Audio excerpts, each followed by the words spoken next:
বাংলা সাহিত্যের কিছু রোমাঞ্চকর গল্প দিয়ে সাজানো আমাদের এই বিশেষ নিবেদন হরর সাসপেন্স। আজ আপনার জন্য সৌরেন মিত্রের লেখা কে পিছনে গল্পটি লিখেছেন বিখ্যাত লেখক সৌরেন মিত্র। তবে এই গল্পটি কবে প্রথম প্রকাশিত হয়েছিল সেই সম্বন্ধে কোনো সঠিক তথ্য খুঁজে পাওয়া যায়নি। সৌমেন মিত্র ছিলেন একজন খ্যাতমান বাঙালি লেখক। তিনি মূলত ছোটদের জন্যই লেখালেখি করতেন। তার লেখা গল্পগুলি বেশ জনপ্রিয় ছিল এবং বিভিন্ন পত্রপত্রিকায় প্রকাশিত হতো। মেসোমশাইয়ের সংবর্ধন সভা এবং মাহুয়া বনির রংমুখ তার উল্লেখযোগ্য কয়েকটি কাজ। তার লেখা গল্পের মধ্যে রহস্য এবং অ্যাডভেঞ্চারের স্বাদ পাওয়া যায়, যা ছোট্ট পড়ুয়াদের মন জয় করতে সক্ষম। সমগ্র গল্প পাঠে এবং গল্পের সূত্রধার আমি আকাশ। শুরু হচ্ছে কে পেছনে। সময়টা হচ্ছে 6ই নভেম্বর। ছোট্ট বাড়িটি, চারধারে শাল, মাহুয়ার জঙ্গল। বাড়ির সামনেই একটা টিলা, আশেপাশে বিশেষ বাড়ি নেই। গতকাল আমি এখানে এসেছি কিছুদিন থাকবো বলে, শুধু থাকা আর বই পড়া। আসলে আমি এখানে এসেছি অবসরের আনন্দকে পেয়ালা ভরে তাড়িয়ে তাড়িয়ে পান করব বলে। তাই আসার সময় কাউকে সঙ্গে নিইনি, একাই এসেছি পাহাড়পুরে। গত কয়েক মাস শরীরের ওপর দিয়ে ধকল গেছে প্রচণ্ড। এখনো শরীরের প্রতিটি কোষে জমাট বেঁধে আছে অবসাদ। আমি একটা মাসিক পত্রিকার সম্পাদক। শারদীয় সংখ্যা বাজারে বেরোবার পর কিছুদিন ছুটি পেয়েছি। আমি যে কাগজটির সম্পাদনা করি সেটি বড়দের নয়, ছোটদের। বেশ ভালোই বিক্রি হয়। এবার মনে মনে এঁটে রেখেছি খুব শীঘ্রই ভূতের গল্প নিয়ে একটা বিশেষ সংখ্যা বার করব। কিন্তু মন মতো গল্পই জোগাড় করে উঠতে পারিনি। দু একটা গল্প অবশ্য পেয়েছি, যা আমি সঙ্গে করে নিয়ে এসেছি অবসর মতো সম্পাদনা করব। কিন্তু একটা কথা, সুবীর মল্লিককে আমি খুঁজে পেলাম না। ভদ্রলোকের লেখার হাতটি বড় সুন্দর ছিল। উনি ছোটদের জন্যই লিখতেন, বেশ নামও কামিয়েছিলেন। কিন্তু এখানে আসার আগে কলকাতায় অনেক অনুসন্ধান করেও তার কোনো পাত্তা পেলাম না। শুনলাম উনি নাকি একটা মাসিক রোগে ভুগছিলেন। কিছুদিন হলো উনি নিরুদ্দেশের আগের দিন একটি সেলুনে ওকে নিয়ে কি একটা গোলমাল হয়। গোলমালটা যে কি সেটা অবশ্য আমি জানি না, আর জানার চেষ্টাও করিনি। এই জায়গাটা সুবীর মল্লিকের খুব প্রিয় ছিল।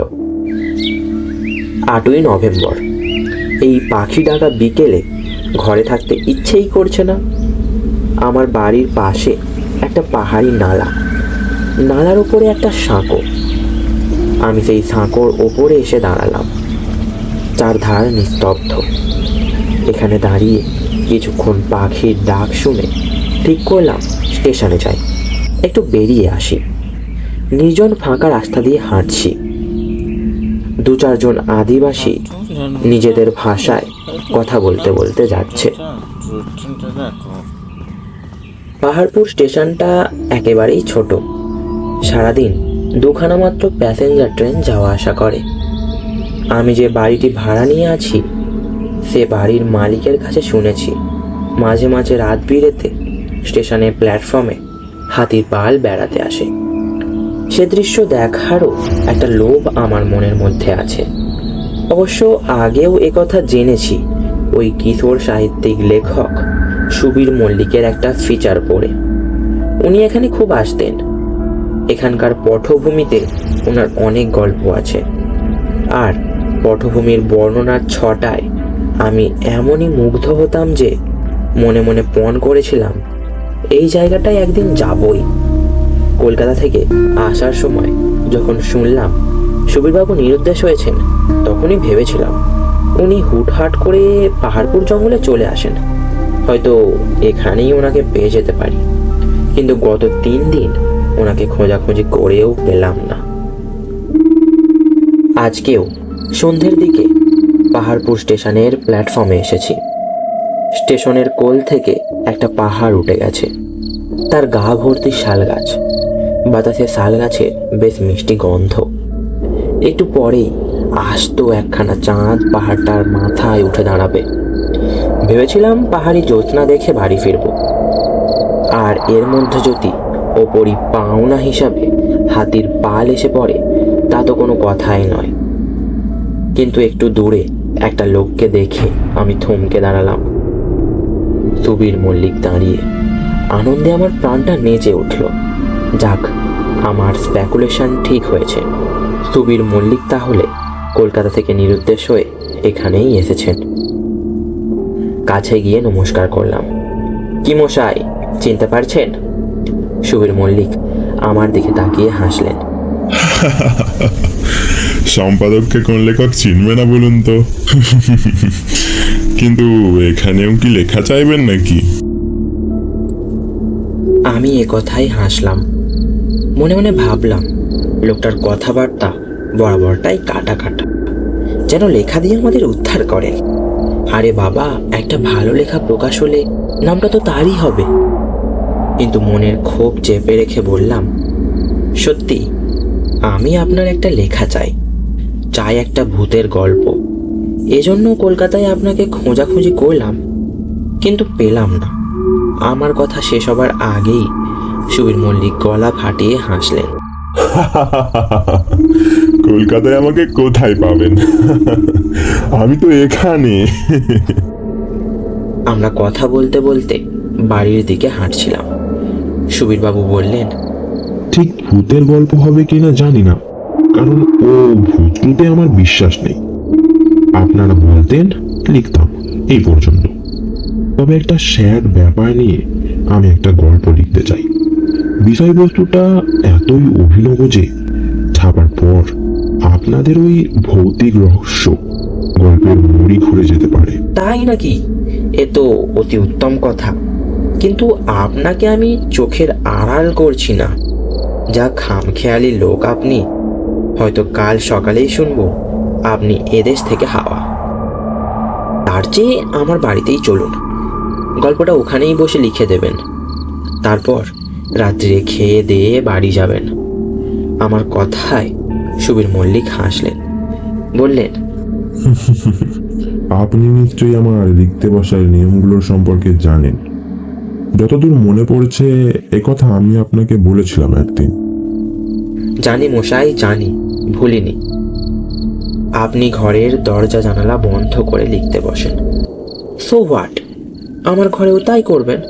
আমি আপনাকে ঘরে বসিয়ে বাইরের দরজায় তালা দিয়ে একবার স্টেশনে বেড়াতে চলে আসব। তারপর রাত 9টা নাগাদ হোটেল থেকে খাবার নিয়ে আপনার সঙ্গে দেখা করব। সুবীর মল্লিক আমার এ প্রস্তাবে হঠাৎ রাজি হয়ে গেলেন। ভাবিনি এত সহজে রাজি হবেন।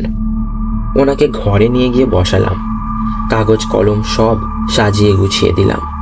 মনে হলো ভদ্রলোক কাগজ কলমের দিকে তাকিয়ে একটু যেন বিষদের আচ্ছন্ন হয়ে পড়েছেন।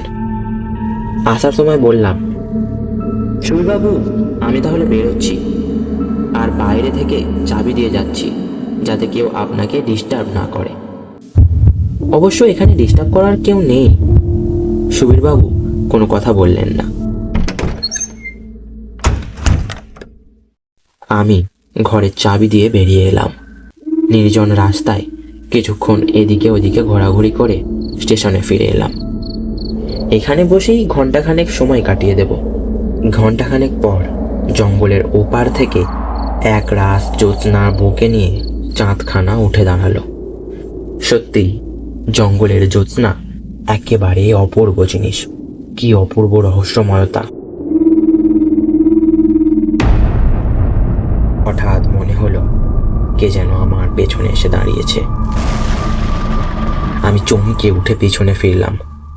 কে আপনি? লোকটি আমার কথার কোনো উত্তর না দিয়ে প্রশ্ন করলেন, আপনি কে? কি করছেন এখানে? কেন বসে আছেন? অন্য কোনো মতলব নেই তো এই আত্মহত্যার? তার মানে? আমি এখানকার স্টেশন মাস্টার। আমার নাম হরিপদ চট্টোপাধ্যায়। দিন 7 আগে এখানে একটা লোক চলন্ত মালগাড়ির সামনে ঝাঁপিয়ে পড়ে আত্মহত্যা করার জন্য। আপনি যে জায়গায় এখন বসে আছেন, সেই ভদ্রলোক সেদিন বিকেল থেকে এই জায়গাতেই বসেছিল। ভদ্রলোকের পরিচয় জানতে পারেননি? পুলিশ লাশ নিয়ে যাওয়ার পরদিন তার নামটা ওদের কাছে জেনেছিলাম। তার পকেটে একটা চিঠি পাওয়া যায়। সেই চিঠি পড়ে বোঝা যায় ভদ্রলোক ছিলেন একজন লেখক, নাম সুবীর মল্লিক। কথাটা শুনে আমার বুকের ভেতরে বরফের ধস নামলো। আমি উঠে দাঁড়ালাম। হরিপদবাবু বললেন, তার মাথার পেছনে না না না উফ আমি আমি তাকে বন্ধু দেখতে গিয়েছিলাম, সত্যি দেখেছিলাম। কথাগুলো তার অত্যন্ত সংলগ্ন। হরিপদবাবু থরথর করে কাঁপতে লাগলেন। তারপর যেন টলতে টলতে প্ল্যাটফর্ম পার হয়ে তার ঘরে ঢুকে গেলেন। উনি কি যে বলতে চাইলেন কিছুই বুঝলাম না। আমি বাড়ির দিকে হাঁটতে শুরু করলাম। একেবারেই নির্জন রাস্তা, একটা লোকও নেই। এমনিতেই এখানে লোকজন, দোকানপাট কম। আমি দ্রুত হাঁটতে লাগলাম। আমার বুকের মধ্যে যেন হাতুড়ির ঘা পড়ছে। বাড়িতে আমি কাকে চাবি দিয়ে রেখে এসেছি? গিয়ে কি দেখব? বাড়ির দরজার সামনে এসে দাঁড়ালাম। ঘরে যে আলো জ্বেলে রেখে গিয়েছিলাম দেখলাম জ্বলছে। দরজার তালাটা ঝুলছে। আমি আর এক নিমেষ অপেক্ষা না করে চাবি বের করে তালাটা খুলে ফেললাম। দরজাটা ধাক্কা দিতেই খুলে গেল। সঙ্গে সঙ্গে ঘরের ভেতরের যে দৃশ্য চোখে পড়ল তাতে আমার সারা শরীর হিম হয়ে গেল। সুবীর মল্লিক ঘরে নেই। তালা দেওয়া ঘর থেকে কিভাবে লোকটা উধাও হলো? আর সারা ঘরে আমার দিয়ে যাওয়া কাগজগুলো উড়ছে। ঘরের মেঝে থেকে কড়ি কাঠ পর্যন্ত যেন একটা ঘূর্ণ হাওয়া কাগজগুলোকে পাক খাওয়াচ্ছে। জানালার সারসিগুলো বন্ধ ছিল, আর হাওয়ার চরিত্রটাও বড় অদ্ভুত। ক্রমাগত ঘরেই পাক খাচ্ছে। এবার আমি মরিয়া হয়ে কাগজগুলোকে একটা একটা করে ধরলাম। কাগজগুলো একসঙ্গে করে আমি তো অবাক। মোট 11টা পাতা, আর সেগুলো সুবীর মল্লিকের হাতে লেখা। কিন্তু তালা বন্ধ করা ঘর থেকে সুবীর মল্লিক উধাও হলো কি করে? স্টেশন মাস্টারের কথাটা কি তবে সত্যি? সে ভদ্রলোক সুবীর মল্লিকের মৃতদেহ কি দেখেছিলেন? অমন কাঁপছিলেনই বা কেন? আমি পাতাগুলোকে নম্বর অনুযায়ী পরপর সাজিয়ে নিয়ে চেয়ারে বসে পড়তে শুরু করলাম। তার আগে ভেতর থেকে দরজাটা ভেজিয়ে দিলাম। লেখাটা শুরু হয়েছে এইভাবে: প্রিয় সম্পাদক, অনেক চেষ্টা করেও আপনাকে ভূতের গল্প লিখে দিতে পারলাম না। গল্প লেখার প্রকৃতি সব ভুলে গেছি, তাই আপনাকে একটা চিঠি লিখেছি। এটাই ইচ্ছে করলে গল্প হিসাবে চালাতে পারেন। দেখুন, আমার জীবনে একটা স্যাড ব্যাপার ঘটে গেছে। গত 1 বছর ধরে আমি কোনো নির্জন রাস্তায় চলতে গেলে মনে হতো আমার পেছনে পেছনে কে যেন আসছে। স্পষ্ট পায়ের শব্দ শুনতে পেতাম। সঙ্গে সঙ্গে থেমে দাঁড়িয়ে পেছনে ফিরে তাকাতাম। দেখতাম কেউ কোথাও নেই। আবার চলা যেই শুরু করতাম তক্ষুনি শুনতে পেতাম সেই পায়ের শব্দ। পেছনে পায়ের শব্দ শুনতে ভীষণ বিচলিত হতাম। কার পায়ের শব্দ? কে আসছে আমার পেছনে পেছনে? কিন্তু কে দেবে আমার প্রশ্নের উত্তর? তখন আমার কষ্ট হতো মানুষ পেছনের দিকটা দেখতে পায় না বলে। মনে হতো যদি আমার পেছনে একটা চোখ থাকতো তাহলে দেখতে পেতাম। মনে হতো যে আসছে সে কি আমার কোনো প্রিয়জন, আমার মা, কিংবা বাবা, যারা এখন ইহলোকে নেই। উফ, সত্যিই যদি আমার পেছনে একটা চোখ থাকতো। অনেক চেষ্টা করলাম, পায়ের শব্দটাকে এড়িয়ে চলতে পারলাম না। সে ক্রমশ বাড়তে লাগলো, আর প্রতিটা মুহূর্তে আমি পেছনের দিকে দেখতে না পাওয়ার অসহায়তা অনুভব করতে লাগলাম। খেয়ে শান্তি নেই, ঘুমিয়ে শান্তি নেই, এই কথা কাউকে বলতে না পারার অস্বস্তি। অথচ প্রতিদিন, প্রতি মুহূর্তে সেই অদৃশ্য পদধ্বনি ক্রূর সাপের মতো পাকে পাকে আমাকে জড়াতে লাগলো। আমার মনে হতে লাগলো এবার আমি পাগল হয়ে যাব পেছনে কে আছে একবারটি দেখতে না পেলে। কিন্তু পেছনে আমি দেখব কি করে? এরকম পাগল করা চিন্তা আমার সব কাজ করার ক্ষমতা কেড়ে নিল। দিনের পর দিন এরকম চলতে চলতে আমার মাথার পেছন দিকটা ভারী হতে শুরু করলো। পটলের মতো একটা জায়গা ফুলে উঠল। সেখানে হাত দিয়ে অনুভব করলাম টাটানি ব্যথা। মাথায় আমার বরাবরই বড় চুল, পেছনের চুল খুব ঘন। ঠিক করলাম ডাক্তারের কাছে যাব টিউমার দেখাতে। ভয় হলো যদি টিউমারটা ক্যান্সার টিউমার হয়। ডাক্তারের কাছে যাবার আগে মাথার পেছনের চুল ছোট ছোট করে কেটে নেব, চিকিৎসার সুবিধার জন্য। এই ভেবে একটা সেলুনে ঢুকলাম। সেলুনের মালিক আমার খুব চেনা। আমি লেখক বলে আমার খুব খাতিরও করেন। চেয়ারে বসেছি, সে চুল কাটতে শুরু করেছে। খানিক চুল কাটার পর অনাথ অর্থাৎ নাপিতটি হঠাৎ কেঁপে উঠল। তার হাত থেকে কাঁচি আর চিরুনি পড়ে গেল। সে থরথর করে কাঁপতে কাঁপতে মাটিতে পড়ে অজ্ঞান হয়ে গেল। পড়ার আগে সে প্রচণ্ড চিৎকার করে উঠল। অনাথের চিৎকার শুনে অনেকেই ছুটে এলো। আমি তো হতভম্ব। কি হলো অনাথের? আমি ওর দিকে ঝুঁকে পড়ে সেই কথাই জিজ্ঞেস করতে গেলাম। ঠিক সেই মুহূর্তে আমার ঠিক পেছন থেকে আর একজন চিৎকার করে উঠল, ও দাদা, আপনার মাথার পেছনে ওটা কি? সঙ্গে সঙ্গে 4-5 জন আমার দিকে ঝুঁকে পড়ে আর্তনাদ করে উঠল এবং অনাথকে ওইভাবে ফেলে রেখে সবাই সেলুন ছেড়ে বেরিয়ে গেল। এবার আমি সোজা হয়ে উঠে দাঁড়ালাম সেলুনের আরসির সামনে। সেলুনে সামনের আরসির মুখোমুখি যে আরসিটা থাকে সেটা দিয়ে নিজের মাথার পেছনটা দেখলাম। সঙ্গে সঙ্গে আমার সমস্ত শরীর ঠান্ডা হয়ে গেল। একটা চোখ, হ্যাঁ একটা চোখ চুলের ফাঁক দিয়ে ড্যাব ড্যাব করে চেয়ে আছে, কিন্তু তবুও পেছনে দেখতে পাচ্ছিলাম না। বোধহয় সেই চোখটার দৃষ্টিশক্তি নেই। চোখটা স্থির, কোনো পাতা পড়ছে না। পেছনে দেখার জন্য যে কামনা এতদিন করেছিলাম সেটা যেন রূপ পেয়েছে। আমি আর সেলুনে দাঁড়ালাম না, কোনো রকমে বাড়ি এলাম। সেলুন থেকে বেরোবার সময় দেখলাম অনেকে জোড়া চোখে আমার দিকে কৌতূহলী দৃষ্টি নিয়ে তাকিয়ে আছে। শুধু তাই নয়, দেখতে পেলাম কারো কারো চোখে কৌতূহলের বদলে আতঙ্ক। কিন্তু বাড়িতে এসে আমার সমস্যা হলো এখন আমি কি করি?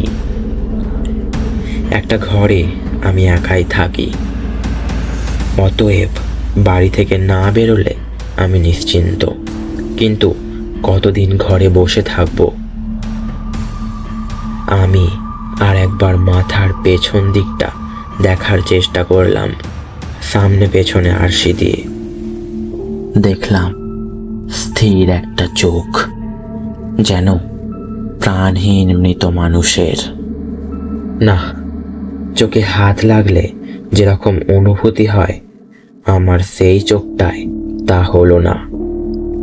মানুষের কামনা সার্থক হওয়া যে কি বিড়ম্বনা তা হাড়ে হাড়ে বুঝতে পারলাম। জীবতত্ত্বের একটা কথা আছে, ইনহেরিটেন্স অফ অ্যাকোয়ার্ড ক্যারেক্টার, কিন্তু সেটা তো বিবর্তনের ব্যাপার। কোনো জীব কোনো প্রত্যঙ্গ অর্জন করতে বা প্রকৃতির সঙ্গে সামঞ্জস্য রেখে পরিবর্তন হতে লক্ষ লক্ষ বছর কেটে যায়, যে কারণে জিরাফের গলা লম্বা আর হাতির সুঁড় হলো। তবে কি মানুষ ঐকান্তিক চিন্তায় যা চায় তাই পায়? এমন সময় হঠাৎ আমার ঘরের দরজায় ধাক্কা পড়ল। ভয়ে আমি কেঁচো হয়ে গেলাম। কে এলো? দরজা খুললাম, দেখি বাড়িওয়ালার ছেলে। কিছু বলল না, শুধু মুখের দিকে ফ্যাল ফ্যাল করে চেয়ে রইল। বললাম, কিছু বলবে? তখন সে বলল, আপনার কি একটা ব্যাপার শুনলাম বাজারে। আমি সঙ্গে সঙ্গে তার মুখের উপর দরজাটা বন্ধ করে দিলাম।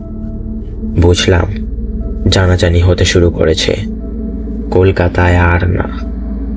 সেদিন মাথায় একটা ফেট্টি বেঁধে রাতের গাড়িতে চলে এলাম আমার প্রিয় জায়গা এই পাহাড়পুরে। তারপর কয়েকদিন মনের সঙ্গে যুদ্ধ করে অবশেষে নিজেকে ফেলে দিলাম চলন্ত মালগাড়ির মুখে। এখন সমস্ত পদশব্দ থেমে গেছে। আমার কাহিনী এখানেই শেষ। চিঠি শেষ করলাম, সঙ্গে সঙ্গে আচমকা একটা হাওয়ায় ঘরের দরজাটা খুলে গেল।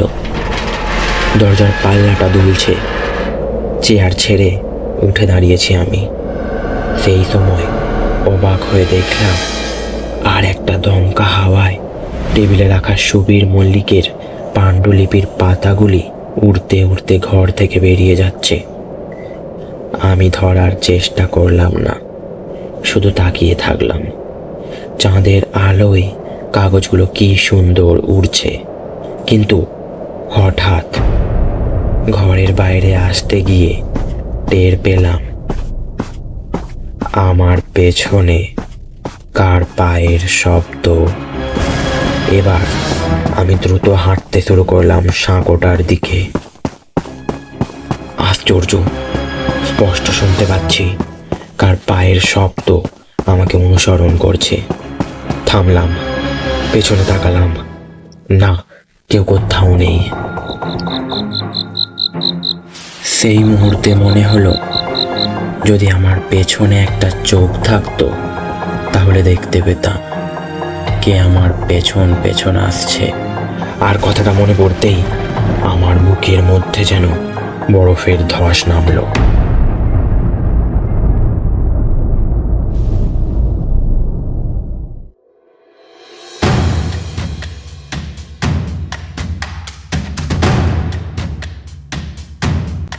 গল্প বাংলার বিশেষ নিবেদন হরর সাসপেন্সে শুনলেন সৌরেন মিত্রের লেখা কে পিছনে।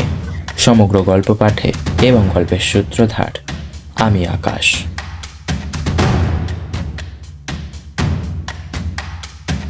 শেষ হলো আজকের গল্প কে পিছনে।